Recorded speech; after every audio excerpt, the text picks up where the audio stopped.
where it's closed.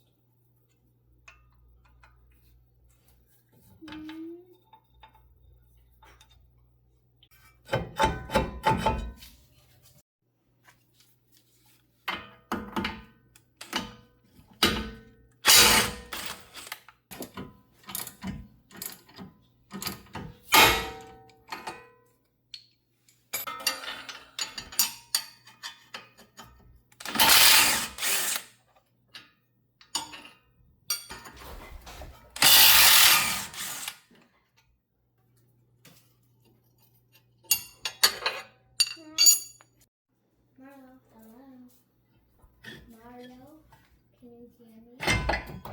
Marlo.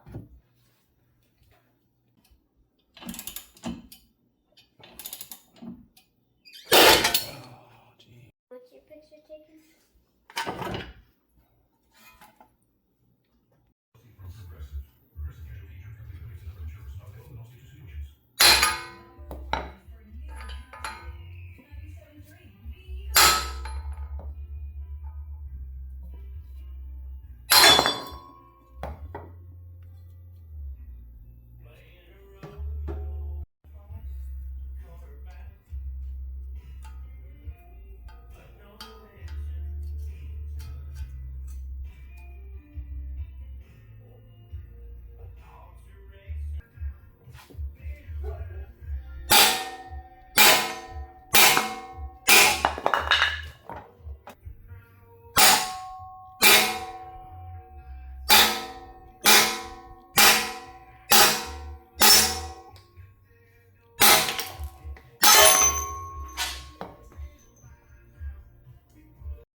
The inner race of this bearing is still on the hub here. Got to cut it off with a Dremel.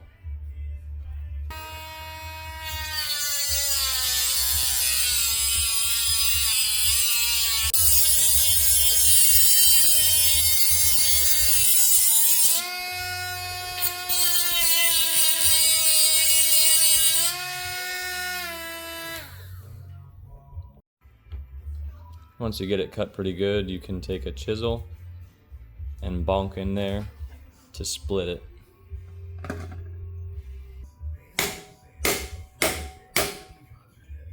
See how it spun? It split and cracked. Now I should be able to work it off.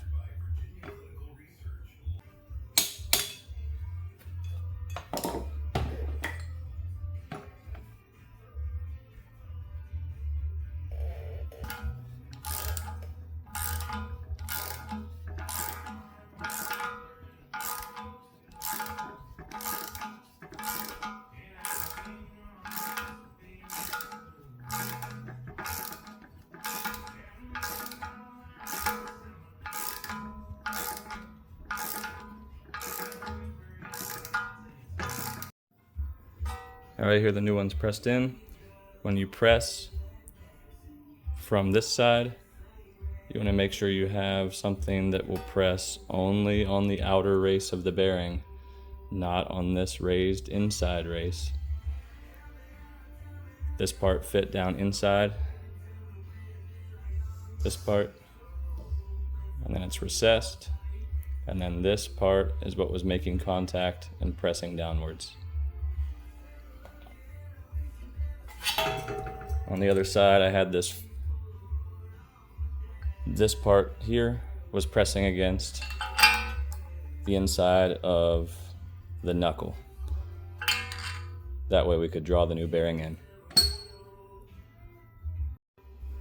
You also want to make sure the magnetic side of the bearing is facing inside, which before I grabbed this bearing and put it in, I held a steel cotter pin on each side of the bearing and saw which side it was magnetized to. It was this side.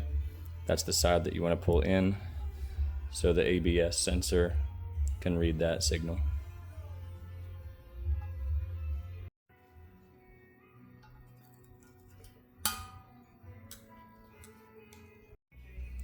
About to pull the hub into the inner races of this new wheel bearing.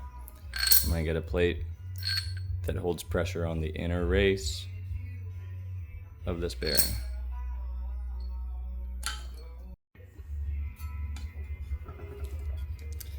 Alright, I got the same old hub pressed in all the way to the new bearing. Didn't record it. You didn't need to listen to me grunt and fight it the whole way in. I don't have a press.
I'm going to replace the cotter pin on the tie rod end.